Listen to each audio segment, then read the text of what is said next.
lot of criticism and questions back home. Let's put out exactly what the Congress party has to say. Congress's Jairam Ramesh has already put out a post on this, questioning when it comes to India's stand with regards to the tensions that has been escalating in the Middle East. As Prime Minister Modi speaks to Benjamin Netanyahu and asserts and reiterates that terror has no place in our world. However, the Congress party is now questioning when it comes to the peace message that has been given by the Prime Minister, as Congress's Jairam Ramesh is taking on Vishwagyani dig at the Prime Minister, and he's invoked Manipur and the crisis in the state to attack Prime Minister Narendra Modi.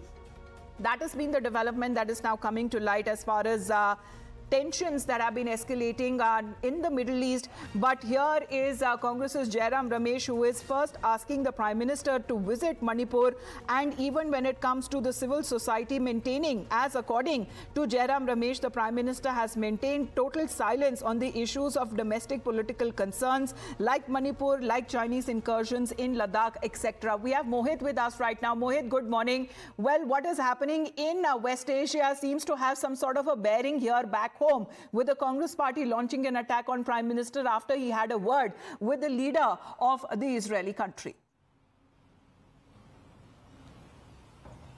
Well, yes, Amita, good morning. Now, yesterday, Prime Minister Narendra Modi tweeted that he spoke to his counterpart of Israel, Benjamin Netanyahu, and Prime Minister gave a clear message that terrorism has no place in our world. Now, Prime Minister also tweeted, and I would like to read, "It is crucial to prevent regional escalation and ensure the safe release of hostages." And Prime Minister in this tweet has made India's stand clear. Now, he went on to tweet that India is committed to supporting efforts for early restoration of peace and stability. We know for a fact that how India have always maintained its stand, be it the Russia-Ukraine war or what's going on with the Middle East.